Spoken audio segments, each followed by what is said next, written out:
Hello दोस्तों, आपका स्वागत है अपने यूट्यूब चैनल पर। आज हम 21 दिसंबर को हुए सी टेट 2021 पेपर 2 के CDP के फुल 30 क्वेश्चंस कंप्लीट करेंगे। तो दोस्तों, आपका पहला क्वेश्चन आया था, विकास की दिशा और क्रम हर बच्चे के लिए समान होता है, लेकिन हर बच्चा अपनी गति से विकसित होता है। यह बाल विकास के निम्नलिखित में से किस सिद्धांत को दर्शाता है? तो आपका फर्स्ट का ऑप्शन फोर्थ सही हो जाएगा, पृथकता, इंडिविजुअलिटी। आपका second question assertion and reason वाला दिया गया था। तो आपका कथन दिया गया था, बच्चों और बचपन के बारे में सामान्यीकृत दावा करना कठिन है क्योंकि इसमें बहुत विविधता है। आपका तर्क दिया गया था, बचपन एक सामाजिक सांस्कृतिक संकल्पना है। तो आपको सही विकल्प बताना था। तो आपका सेकंड का ऑप्शन पहला सही हो जाएगा।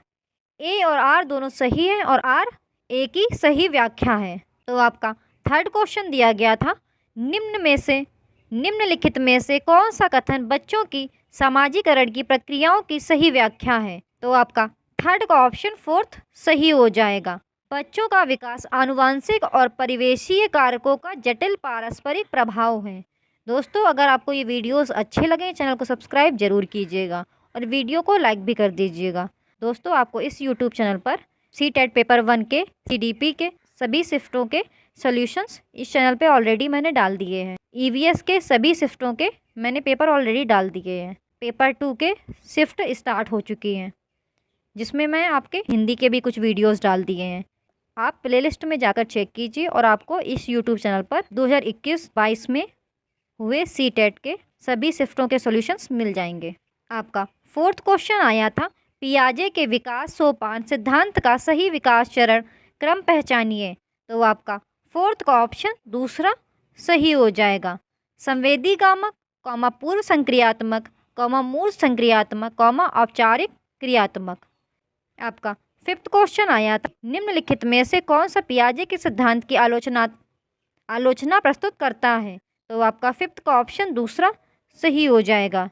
पियाजे ने पूर्व संक्रियात्मक अवस्था में बच्चों की क्षमताओं को कम कर आंका था। आपका सिक्स्थ क्वेश्चन आया था, लॉरेंस कोलबर्ग के अनुसार बच्चों का नैतिक चिंतन बाह्य पुरस्कार और दंड द्वारा किस स्तर में नियंत्रित होता है? तो आपका सिक्स्थ का ऑप्शन पहला सही हो जाएगा, पूर्व पारंपरिक, प्री कन्वेंशनल। आपका सेवेंथ क्वेश्चन आया था, जीन पियाजे के अनुसार मानव शिशु में कौन सी प्रवृत्तियों और प्रतिक्रिया जन्मजात होती हैं? तो आपका सेवेंथ का ऑप्शन दूसरा सही हो जाएगा, स्कीमा। आपका एट्थ क्वेश्चन आया था, लेव विगोत्स्की के अनुसार नए ज्ञान की संरचना किस क्षेत्र में होती है? उस क्षेत्र के बीच में। तो आपका एट्थ का ऑप्शन पहला सही हो जाएगा, जो कि बच्चा जानता है और उसमें जानने का सामर्थ्य है। आपका नाइन्थ क्वेश्चन आया था, कक्षा में एक बच्चा अपने सहपाठियों को उसी तरह मारता है जैसे उसने घर पर दंडित होते देखा है, यह उदाहरण है? तो आपका नाइन्थ का ऑप्शन तीसरा सही हो जाएगा, सामाजिक संरचनावाद, सोशल कंस्ट्रक्शन। आपका टेंथ क्वेश्चन आया था, एक बालक केंद्रित कक्षा में होना चाहिए। तो आपका टेंथ का ऑप्शन पहला सही हो जाएगा, फर्स्ट, सेकंड और फोर्थ।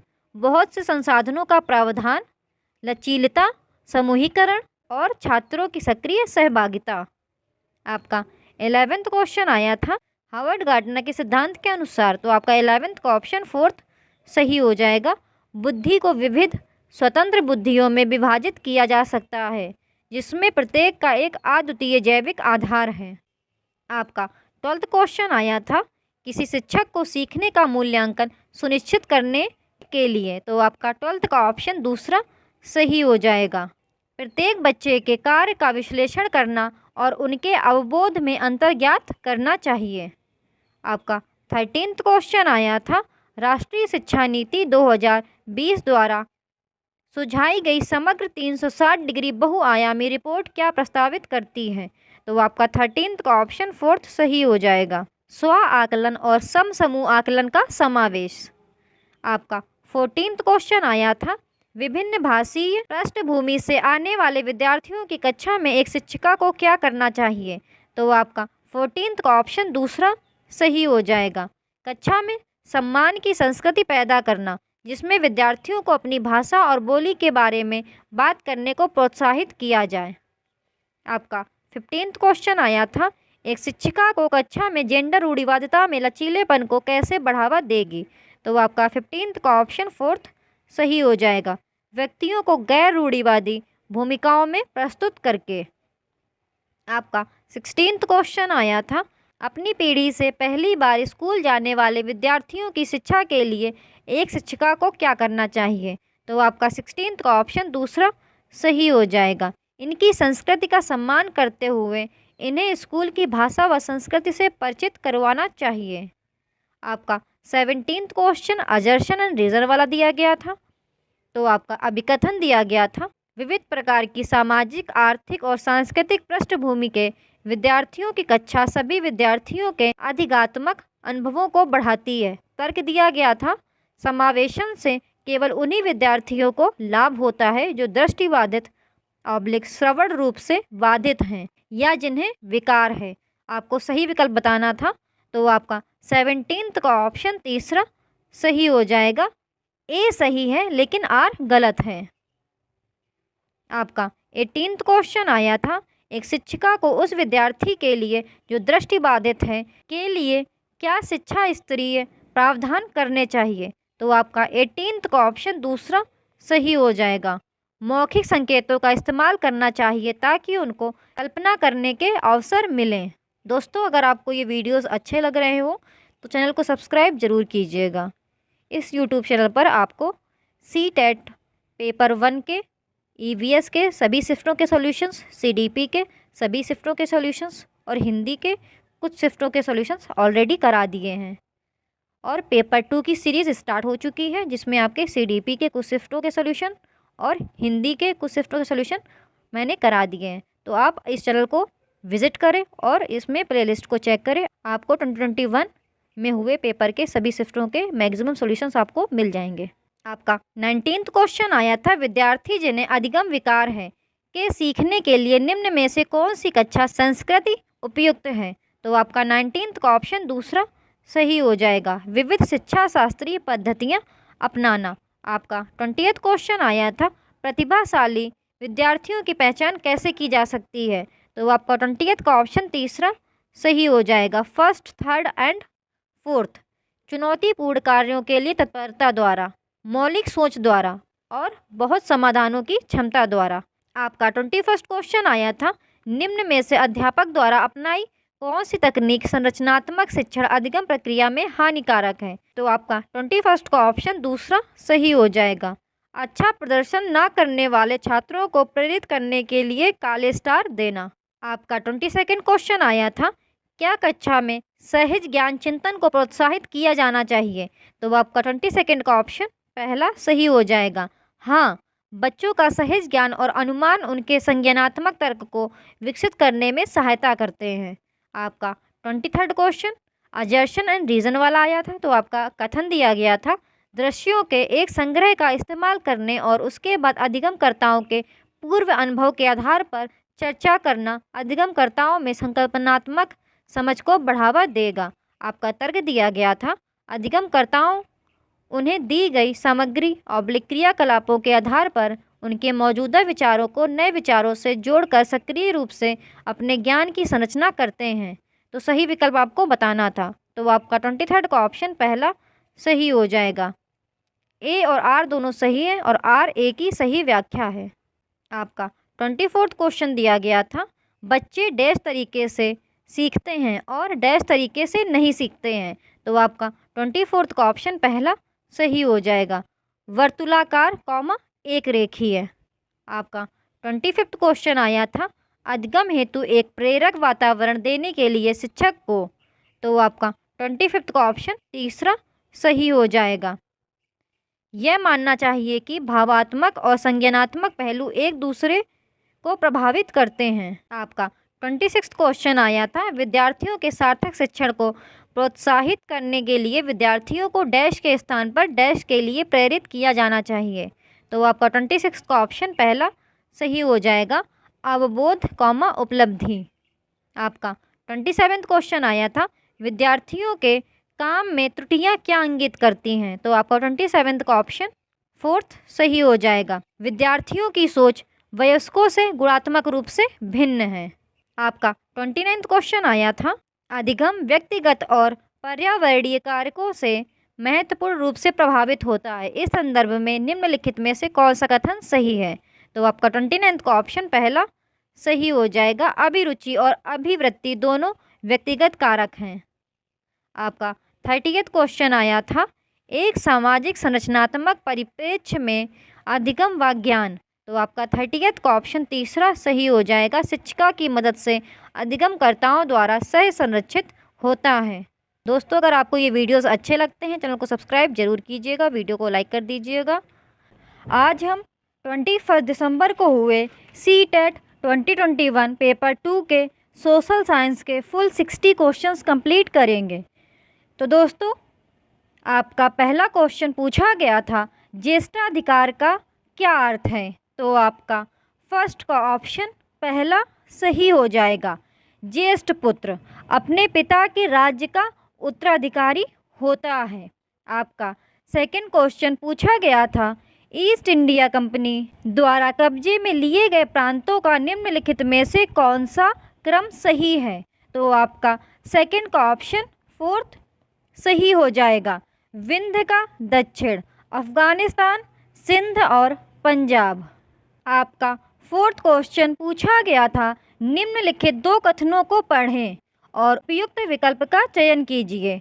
आपके कथन दिए गए थे, पितरादुरा उत्कीर्णित संगमरमर अथवा बलुआ पत्थर पर रंगीन पत्थरों को दबाकर बनाए गए। कथन बी दिया गया था, शाहजहां ने इनका प्रयोग लाल किले में राजकीय न्याय और शाही दरबार के अंतर संबंध पर बल देने के लिए किया। तो आपका 4th का ऑप्शन 4th सही हो जाएगा। ए और बी दोनों सही हैं। आपका 5th क्वेश्चन पूछा गया था, निम्न पंक्तियों के आधार पर सही विकल्प का चयन कीजिए। शिक्षा मौखिक थी और गुरु शिष्यों की आवश्यकताओं के अनुसार निर्धारित करते थे कि क्या पढ़ाना है। छात्रों को अलग अलग कक्षाओं में नहीं बांटा जाता था। गुरु छात्रों के अधिगम के स्तर के अनुसार से छात्रों के समूह से शैक्षिक आदान प्रदान करते थे। तो आपका 5th का ऑप्शन दूसरा सही हो जाएगा। बी और सी सही हैं, अर्थात प्रणाली लचीली है, प्रणाली स्थानीय ज़रूरतों के अनुकूल है। आपका 6th क्वेश्चन पूछा गया था, कथन ए और कथन बी पर विचार कीजिए तथा सही कथन का चयन कीजिए। आपके कथन दिए गए थे, मोहम्मद तुगलक की उच्च प्रशासनिक पदों पर एक वाइन डिस्टिलर, एक नाई, एक रसोइया नियुक्त करने के लिए आलोचना की गई थी। कथन बी दिया गया था, यह उस समय में प्रचलित सामाजिक आर्थिक रूढ़िबद्ध धारणा को दर्शाता है। तो आपका 6th का ऑप्शन 4th सही हो जाएगा। ए और बी दोनों सही हैं तथा बी सही अनुमान है ए का। आपका 7th क्वेश्चन पूछा गया था, पद, वेतन एवं सैन्य उत्तरदायित्व निर्धारित करने के लिए मुगलों द्वारा प्रयोग में लाई गई श्रेणी क्रम व्यवस्था कहलाती थी। तो आपका 7th का ऑप्शन पहला सही हो जाएगा, मनसबदारी व्यवस्था। दोस्तों, अगर आपको ये वीडियोस अच्छे लगें तो इस YouTube चैनल को सब्सक्राइब जरूर कीजिएगा। इस YouTube चैनल पर 2021-22 में हुए मैक्सिमम सभी शिफ्टों के सॉल्यूशंस ऑलरेडी प्रोवाइड कर दिए गए हैं। तो आप इस YouTube चैनल को विजिट करें और सभी शिफ्टों के सॉल्यूशंस देख लीजिए। दोस्तों, ये आपके सोशल साइंस के 60 क्वेश्चन की सीरीज़ चल रही है, जिसमें मैं आपके 20 क्वेश्चंस के वीडियोज़ अपलोड करती हूँ। तो अभी मैं आपके 20 क्वेश्चन का वीडियोज़ अपलोड करूँगी। आपका 8th क्वेश्चन पूछा गया था, निम्नलिखित वक्तव्यों ए और बी पर विचार कर सही विकल्प का चयन कीजिए। वक्तव्य ए, ब्रिटिश शासनकाल के दौरान भारतीय गांवों की ज़्यादातर भट्टियाँ अनुपयोगी हो गई थी। वक्तव्य बी, इसका एक कारण औपनिवेशिक सरकार द्वारा वनों पर नया नियम लागू करना था। तो आपका 8th का ऑप्शन 4th करेक्ट हो जाएगा। ए और बी दोनों सही हैं और बी सही व्याख्या है ए की। आपका 9th क्वेश्चन पूछा गया था, महात्मा गांधी ने शिक्षा में शिल्प अधिगम पर जोर दिया क्योंकि। तो आपका 9th का ऑप्शन 4th सही हो जाएगा, सी और डी। यह मस्तिष्क और समझने की क्षमता को विकसित करेगा। यह गरिमा और आत्म को वृद्धि की ओर ले जाएगा। आपका 10th क्वेश्चन पूछा गया था, गुलामगिरी नाम की पुस्तक के लेखक कौन हैं। आपका 10th का ऑप्शन पहला सही हो जाएगा, ज्योतिराव फूले। आपका 11th क्वेश्चन पूछा गया था, पेरियार का गैर ब्राह्मण आंदोलन डैश विचारधारा पर आधारित था। आपका 11th का ऑप्शन दूसरा सही हो जाएगा, स्वयं को धार्मिकता से मुक्त करना, क्योंकि सभी असमानताओं को ईश्वर की देन के रूप में प्रोत्साहित किया गया था।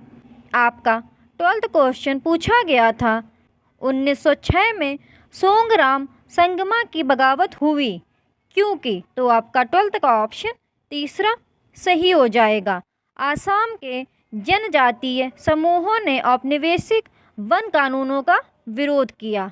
आपका 13th क्वेश्चन पूछा गया था, औपनिवेशिक भारत में इस्पात तथा लौह धातु शोधन में गिरावट पर चर्चा करने के लिए आप निम्न में से कौन सा कारण देंगे। तो आपका 13th का ऑप्शन तीसरा सही हो जाएगा, ए और बी दोनों। लोहा और इस्पात इंग्लैंड से आयात किया जाता था। नए वन कानूनों ने लोगों पर आरक्षित वनों में जाकर लकड़ी इकट्ठा करने पर पाबंदी लगा दी थी। आपका 14th क्वेश्चन पूछा गया था, संविधान की समवर्ती सूची उपलब्ध कराई गई। आपका 14th का ऑप्शन तीसरा सही हो जाएगा, केंद्र तथा राज्यों के बीच संयुक्त जिम्मेदारी सुनिश्चित करने के लिए। आपका 16th क्वेश्चन पूछा गया था, भारत में किन तिथियों पर विषुव होता है।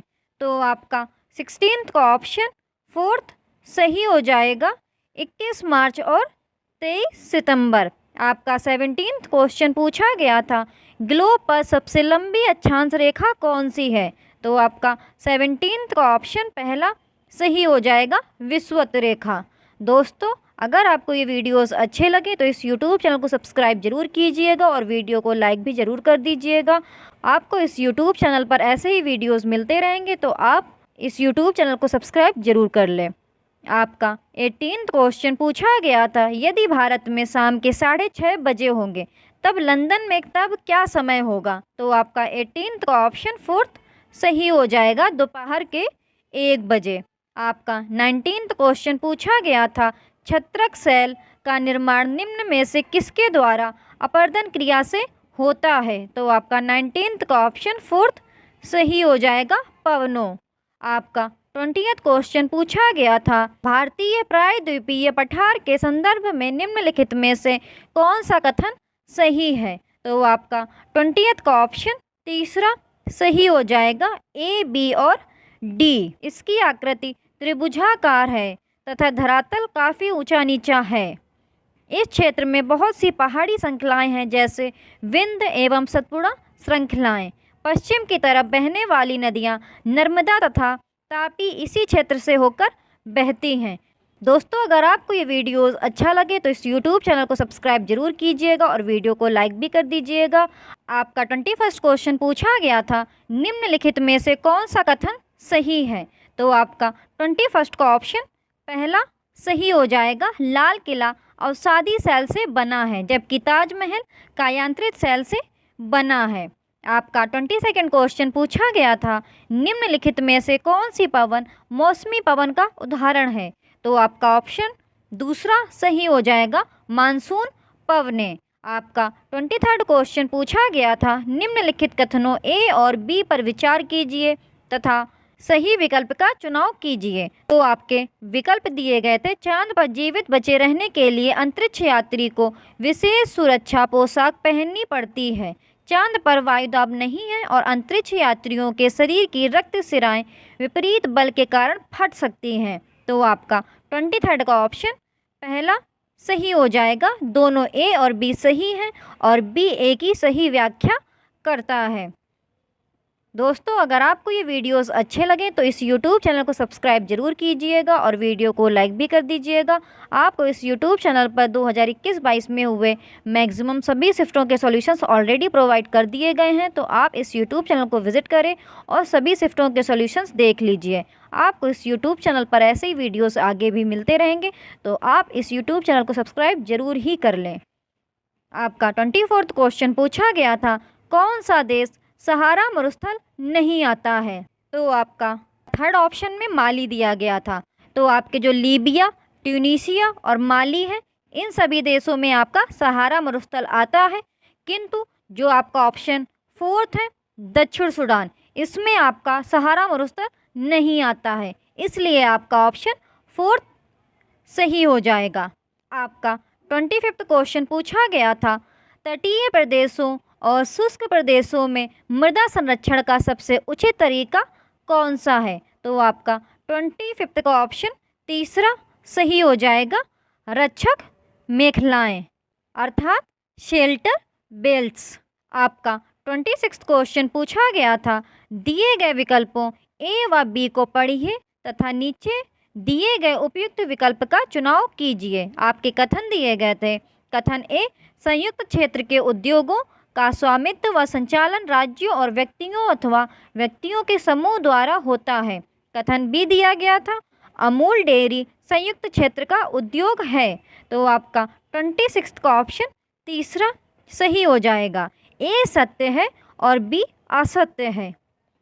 आपका 27वां क्वेश्चन पूछा गया था, मिल्पा रोका लदांग किसके विभिन्न नाम हैं? तो आपका 27वां का ऑप्शन दूसरा सही हो जाएगा, स्थानांतरी कृषि। आपका 28वां क्वेश्चन पूछा गया था, चखेसांग समुदाय जो सीढ़ी नुमा खेती करते हैं वे निम्नलिखित में से कौन से राज्य से संबंधित हैं? तो आपका 28 का ऑप्शन दूसरा सही हो जाएगा, नागालैंड। आपका 29वां क्वेश्चन पूछा गया था, कक्षा में बच्चों ने एक विशेष बच्चे के साथ खाना साझा करने से यह सोचकर इनकार किया कि यह बच्चा या बच्ची गरीब है और गंदा है, यह डैश को संदर्भित करता है। तो आपका 29 का ऑप्शन तीसरा सही हो जाएगा, भेदभाव। आपका 30वां क्वेश्चन पूछा गया था, सरकार के विभिन्न अंगों जैसे विधायिका, कार्यपालिका और न्यायपालिका के बीच शक्ति के वितरण को कहा जाता है। तो आपका 30वां का ऑप्शन पहला सही हो जाएगा, शक्ति का क्षैतिज वितरण। आपका 31वां क्वेश्चन पूछा गया था, निम्नलिखित में से कौन सा राजतंत्रीय सरकार का पहलू है? तो आपका 31वां का ऑप्शन तीसरा सही हो जाएगा, देश पर राज करने के लिए राजा या रानी के पास संपूर्ण शक्तियाँ होती हैं। दोस्तों अगर आपको ये वीडियोस अच्छे लगें तो इस YouTube चैनल को सब्सक्राइब जरूर कीजिएगा और वीडियो को लाइक भी ज़रूर कर दीजिएगा, क्योंकि अगर आप वीडियो को लाइक करोगे तो मुझे भी लगेगा आप मेरे वर्क को एडमायर कर रहे हो। तो प्लीज़ वीडियो को लाइक ज़रूर कर दिया करें अगर आपको वीडियो अच्छा लगता है तो। और दोस्तों कमेंट सेक्शन में ज़रूर बताइएगा कि आपके कितने क्वेश्चंस करेक्ट निकल रहे हैं। आपका सेकंड क्वेश्चन पूछा गया था, निम्नलिखित में से किस रेशे को संसाधित करने के लिए जीनिंग मिल काम आती है? तो आपका 32 का ऑप्शन सेकंड सही हो जाएगा, कपास। आपका 33 क्वेश्चन पूछा गया था, सप्ताह में 2 बार लगने वाला इरोड का कपड़ा बाजार संसार के विशालतम कपड़ा बाजारों में से एक है, यह निम्नलिखित में से कौन से राज्य में स्थित है? तो आपका 33 का ऑप्शन तीसरा सही हो जाएगा, तमिलनाडु। आपका 34वां क्वेश्चन पूछा गया था, निम्नलिखित में से किन राज्यों के बीच कावेरी जल विवाद है? तो आपका 34 का ऑप्शन पहला सही हो जाएगा, कर्नाटक एवं तमिलनाडु। आपका 35 क्वेश्चन पूछा गया था, पाक्षिक समाचार पत्र खबर लहरिया जो महिलाओं के एक समूह द्वारा संचालित किया जाता है वह उत्तर प्रदेश के कौन से क्षेत्र से प्रारंभ हुआ? तो आपका 35 का ऑप्शन दूसरा सही हो जाएगा, चित्रकूट। आपका 36 क्वेश्चन पूछा गया था, 12 साल का बच्चा कांच ग्लास बनाने वाले कारखाने में काम करता है, तो इस स्थिति में किस मौलिक अधिकार का हनन हुआ है? तो आपका 36 का ऑप्शन तीसरा सही हो जाएगा, शोषण के विरुद्ध अधिकार। आपका 37वां क्वेश्चन पूछा गया था, भारतीय संविधान के संबंध में निम्नलिखित कथनों पर ध्यान दीजिए तथा सही विकल्प का चयन कीजिए। कथन ए, भारतीय राज्य धार्मिक क्रियाकलापों में हस्तक्षेप सुनिश्चित करता है और सभी धर्मों की भावनाओं का सम्मान करता है। कथन बी, भारतीय संविधान में ऐसा कोई भी प्रावधान नहीं जो सांस्कृतिक और भाषाई अल्पसंख्यकों को शिक्षा के अधिकार प्रदान करे। तो आपका 37वां का ऑप्शन पहला सही हो जाएगा। ए सही है तथा बी गलत है। आपका 38वां क्वेश्चन पूछा गया था, निम्नलिखित में से कौन से शहर में आसाम, नागालैंड, मिजोरम एवं अरुणाचल प्रदेश का साझा उच्च न्यायालय है। तो आपका 38वां का ऑप्शन तीसरा सही हो जाएगा, गुवाहाटी। आपका 39वां क्वेश्चन पूछा गया था, दलित शब्द का अर्थ है। तो आपका 39वां का ऑप्शन पहला सही हो जाएगा, कुचला या टूटा हुआ।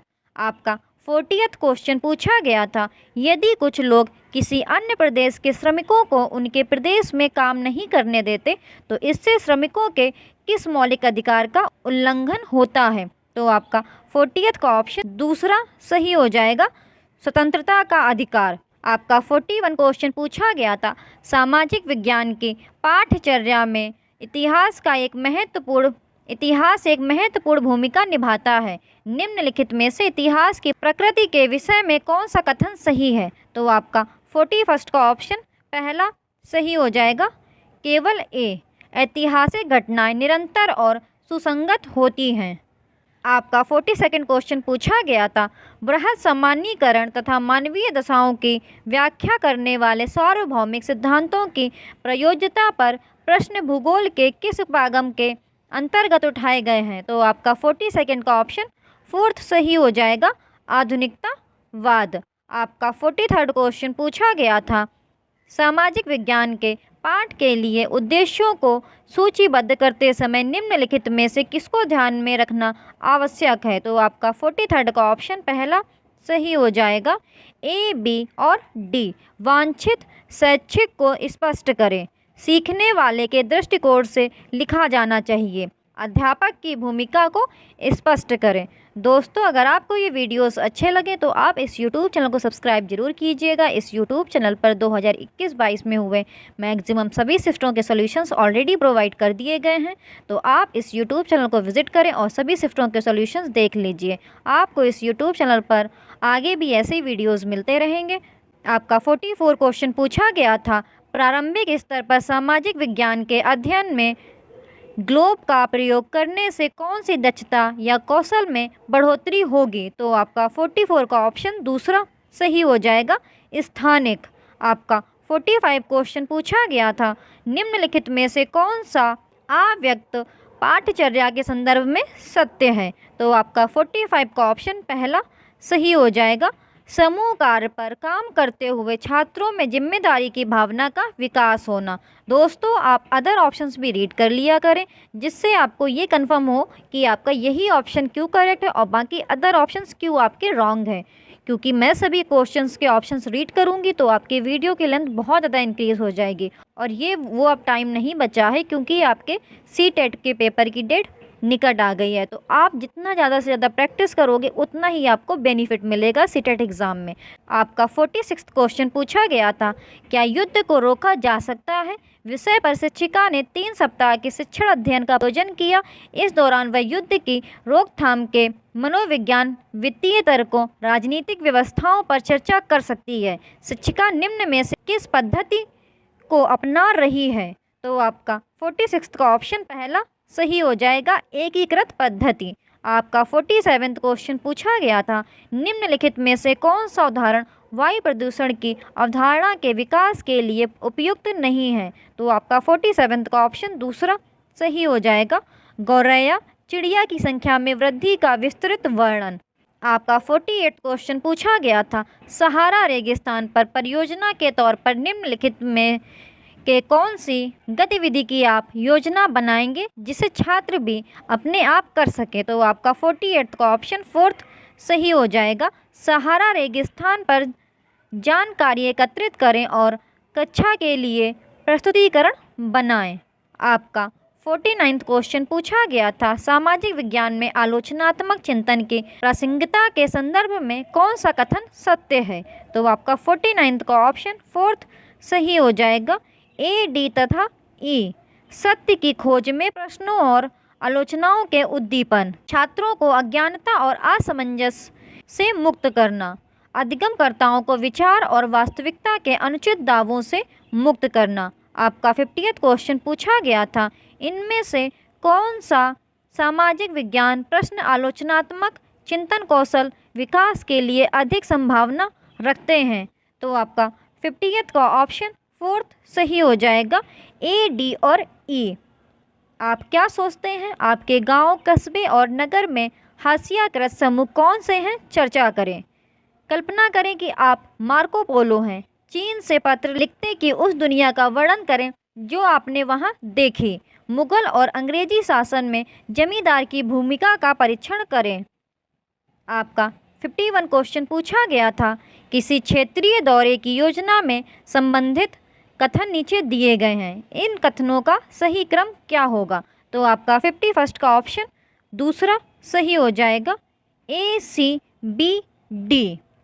यात्री के विषय पर चर्चा करने के लिए पाठ तैयार करना, विद्यार्थियों के लिए एक प्रारंभिक निर्देश पुस्तिका तैयार करना, एक यात्रा कार्यक्रम अनुसूची तैयार करना जिसमें आगमन, प्रस्थान के समय, स्नान गृह, ठहराव और भोजन के उचित स्थान इत्यादि सम्मिलित हो, और अंत में यात्रा की समाप्ति के बाद चर्चा का आयोजन करना। दोस्तों, अगर आपको ये वीडियोस अच्छे लगे तो इस YouTube चैनल को सब्सक्राइब जरूर कीजिएगा और वीडियो को लाइक भी जरूर कर दीजिएगा। आपका 52वां क्वेश्चन पूछा गया था, निम्नलिखित में से किस समस्या का सामाजिक विज्ञान के शिक्षक को ज़्यादातर सामना करना पड़ता है?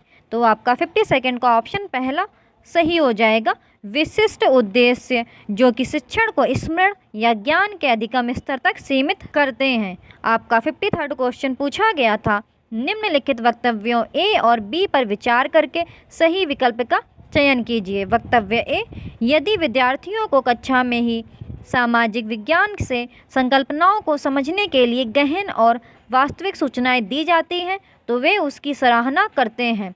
वक्तव्य बी, किसी भी संस्थान की घटना या कार्यशैली को विवेचित रूप से देखते समय यह महत्वपूर्ण हो जाता है कि सकारात्मक उदाहरण भी दिए जाएं, नहीं तो इसका नकारात्मक प्रभाव विद्यार्थी के कोमल दिमाग पर पड़ सकता है। तो आपका 53वां का ऑप्शन 4 सही हो जाएगा, ए और बी दोनों सही हैं। आपका 54 क्वेश्चन पूछा गया था, कक्षा में चलचित्र या फिल्म के किसी भाग को दिखाते समय निम्नलिखित में से कौन सा प्रश्न सबसे कम विचारणीय है? तो आपका ऑप्शन 4 सही हो जाएगा, क्या यह परीक्षा में सफलता प्राप्त करने के लिए पर्याप्त सामग्री उपलब्ध करा रहा है?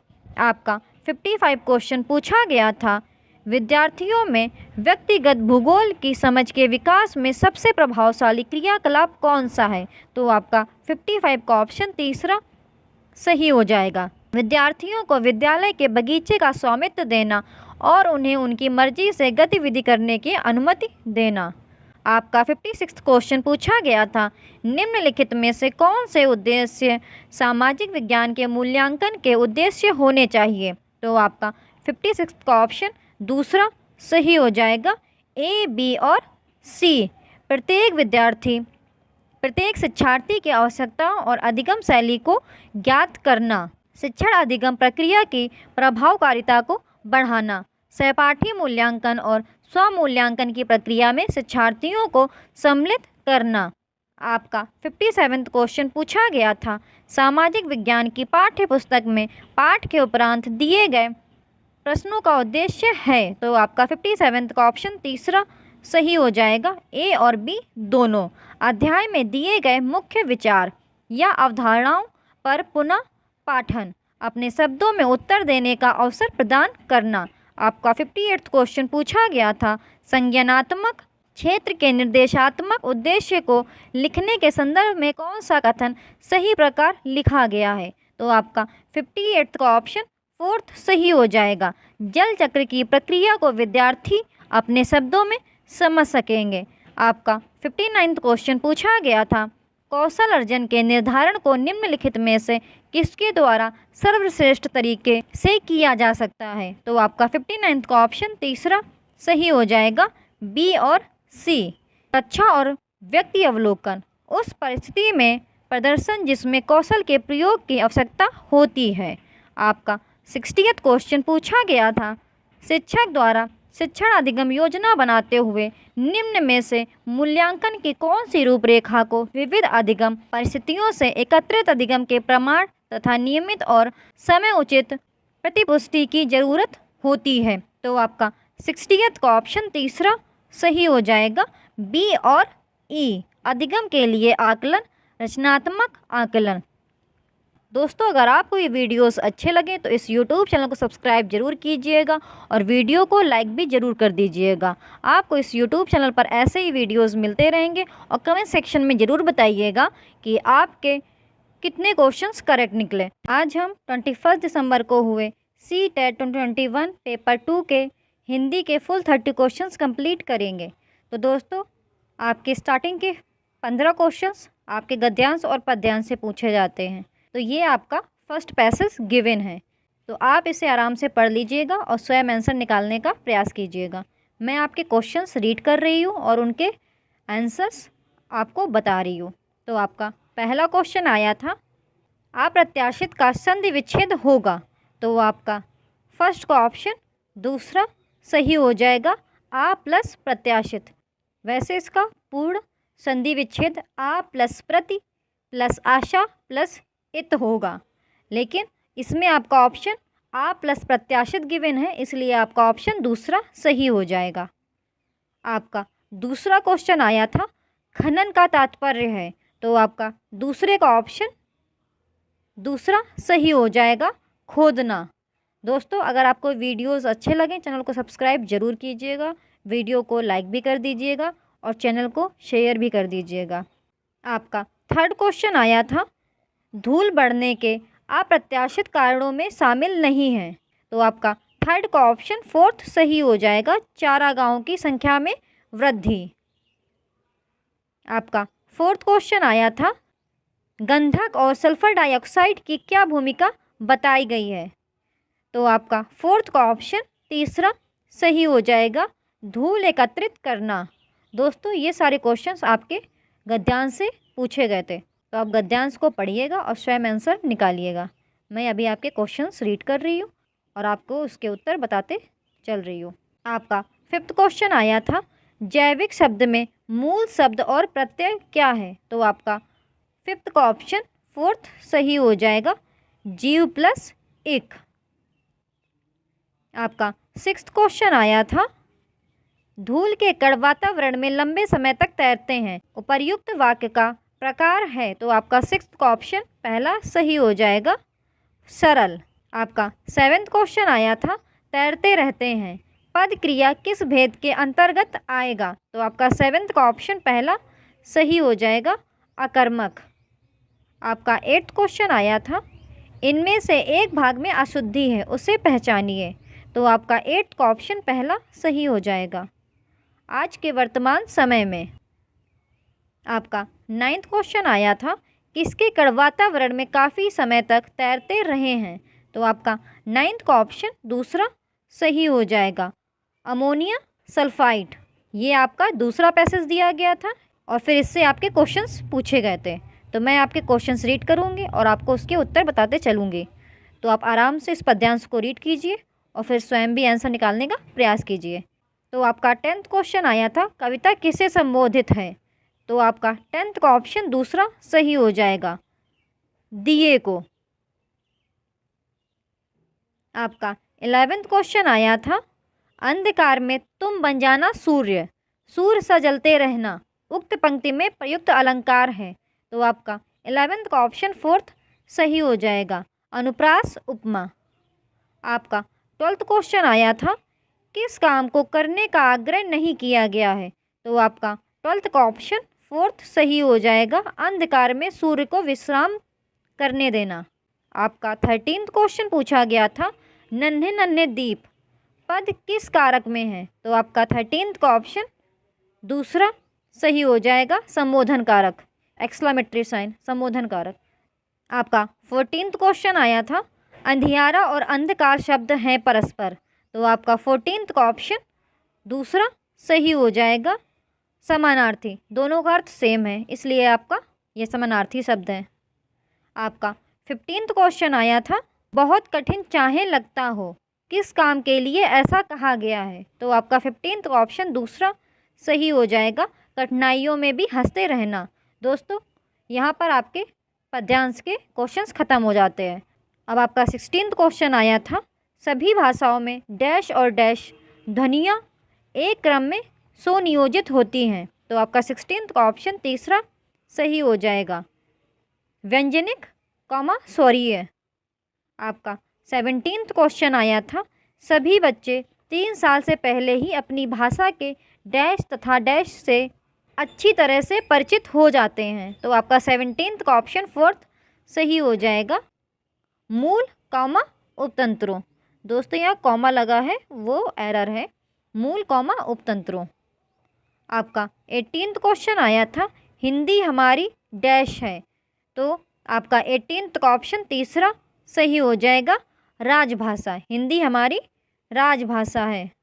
आपका 19th क्वेश्चन आया था, पहली कक्षा की अनीता चित्रात्मक किताब के चित्रों को गौर से देखती है और अपने दोस्तों से उसके बारे में बातचीत करती है, अनीता, तो आपका 19th का ऑप्शन दूसरा सही हो जाएगा, अर्थ के साथ पढ़ रही है। दोस्तों अगर आपको ये वीडियोस अच्छे लग रहे हों, चैनल को सब्सक्राइब ज़रूर कीजिएगा और वीडियो को लाइक भी कर दीजिएगा। दोस्तों आपसे रिक्वेस्ट है, आप चैनल को शेयर ज़रूर करें।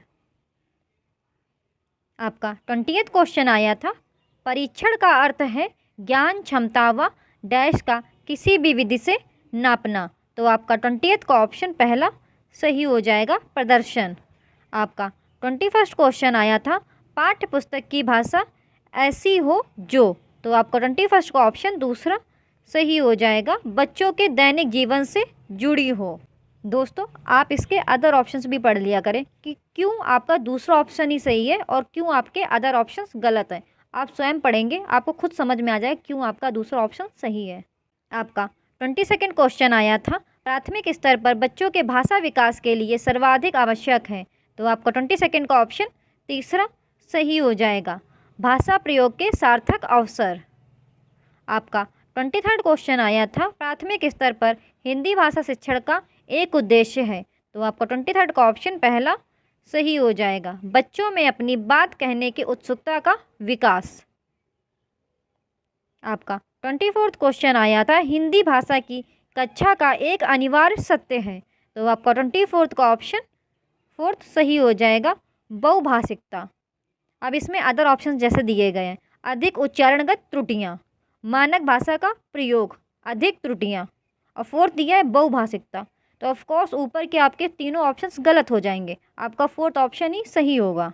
आपका 25th क्वेश्चन आया था, प्राथमिक स्तर के बच्चों की भाषा का आकलन करते समय डैश पर सर्वाधिक ध्यान देना चाहिए, तो आपका 25th का ऑप्शन तीसरा सही हो जाएगा, भाषा प्रयोग की क्षमता।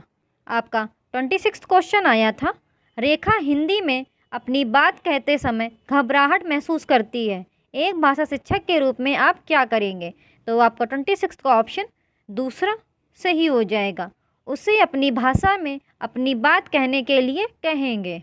आपका 27th क्वेश्चन आया था, यह अवधारणा कि बच्चे दुनिया के बारे में अपनी समझ और ज्ञान का निर्माण स्वयं करते हैं, तो आपका 27th का ऑप्शन पहला सही हो जाएगा, पूर्णतः सत्य है। आपका 28th क्वेश्चन आया था, बच्चों के पढ़ने लिखने में डैश सर्वाधिक सहायक है, तो आपका 28th का ऑप्शन तीसरा सही हो जाएगा, बाल साहित्य। आपका 29th क्वेश्चन आया था, बच्चों में हकलाने की समस्या होती है, इसका एक संभावित कारण है, तो आपका 29th का ऑप्शन फोर्थ सही हो जाएगा, आत्मविश्वास का अभाव। आपका 30th क्वेश्चन आया था, एक भाषा शिक्षक का अनिवार्य गुण है, तो आपका 30th का ऑप्शन तीसरा सही हो जाएगा, शिक्षा शास्त्रीय समझ। दोस्तों अगर आपको ये वीडियोस अच्छे लगते हैं तो चैनल को सब्सक्राइब ज़रूर कीजिएगा। आपको इस चैनल पे CDP के सभी पेपर, आपको ईवीएस के पेपर, आपको हिंदी के पेपर 1, पेपर 2 सभी के सॉल्यूशंस मिलेंगे। आप इस चैनल को सब्सक्राइब कर लीजिए, आपको कंटिन्यू इस चैनल पर वीडियोस मिलते रहेंगे। Thank you for watching the videos.